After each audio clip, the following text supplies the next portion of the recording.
Now please open your notebooks to ISN page 61. At the top of this page, you should have the same title, Moons and Tides. The notes that are going to go on the screen are the same notes that you should have copied down in the Tides 1 assignment from yesterday. If you are not able to get the notes, you may get them at this time. If you have gotten the notes, please double check that you have everything in your notes that you need and be quiet and patient while the other students are copying down the information. So the moon's gravity pulls on the water of the earth, creating tides. Our tides only come from the moon's gravity. Even though the sun is bigger than the moon and it has more gravity, it doesn't have much of an effect on our tides because the moon is so much closer to us. The part of the earth the moon is directly in front of experiences the strongest gravitational pull from the moon. So pretend that we are only seeing one circle at a time. So this circle would have the strongest gravitational pull on this side. This circle would have the strongest gravitational pull here. This circle, or the full moon, would have the strongest gravitational pull here. Our third quarter moon would have the strongest gravitational pull on this side of Earth, and everyone in between also pulls on it. So wherever the Earth is, or wherever the moon is, it has the biggest pull on that side of the Earth. Please pause this video for about 3 minutes and allow the students to get down the 3 sentences on the screen.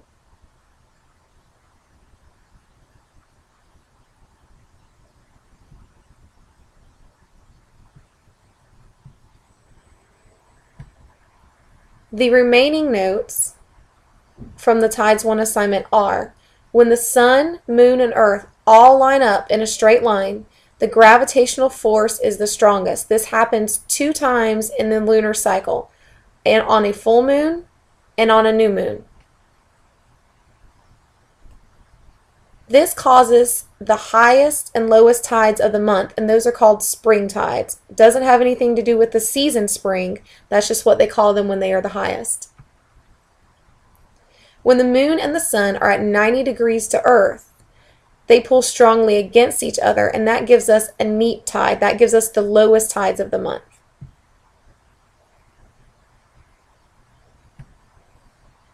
And again, please pause the video for about 3 minutes to let the students copy the information on the slide.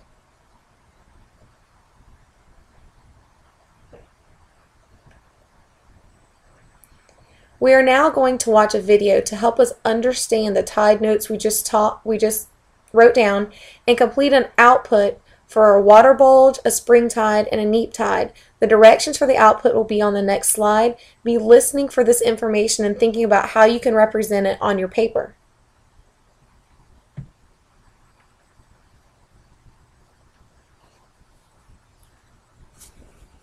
Since ancient times, its waxing and waning is thought to have an effect on people and animals. The moon does have one important real effect on Earth: the rise and fall of ocean tides. As you watch this program, consider, how does the moon affect the tides? The force of gravity causes the moon to exert a pull on every object on the Earth. Things like rocks, trees, and people don't feel this pull because the objects are solid, and there are structural forces holding them together. But it is there. Similarly, the Earth exerts a pull on the moon and holds it in orbit. The Earth is solid, but ocean waters are fluid and move and flow in response to the gravitational pull of the moon. This results in daily cycles of high and low tides along ocean coastlines around the world. Tides are caused by the attraction the Earth and Moon have on each other, and the fact that they are both rotating. One side of the Earth is always closer to the Moon than the other side, and experiences a stronger gravitational pull than the side farther away. The moon causes water on Earth to bulge, both at the point closest to the moon and at the point that is farthest away. High tide is slightly higher on the side facing the moon because the pull is stronger. Earth rotates every 24 hours, and the oceans move through the edges, creating 2 high and 2 low tides every day. In fact, a tidal cycle is not exactly 2 tides a day. The Earth revolves on its axis every 24 hours, but the moon also orbits Earth, making one revolution every 27 days, 7 hours, and 33 minutes. It is the combination of these 2 movements that determine the time of the tides, and makes the tidal cycle 24 hours and 50 minutes in length. Not only does the moon influence the tides, but so does the sun. Higher tides than normal are experienced when the sun and the moon are lined up with the Earth. This happens at both the new moon and full moon phases. This is called a spring tide, though it has nothing to do with the spring season. When the moon is not aligned with the sun and Earth, tides are lower. They are called neap tides. And of course, the Earth is not covered evenly with water. The oceans are of varying depths, and the coastlines are indented with bays and headlands. Local conditions make tidal patterns much more complicated. The Mediterranean Sea has no noticeable tides because it is almost entirely surrounded by land.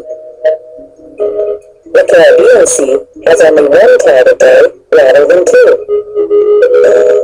Most shorelines in the oceans have tides of 1 to 2 meters. But if there are onshore winds, the water can build up, and the high tide can be even higher.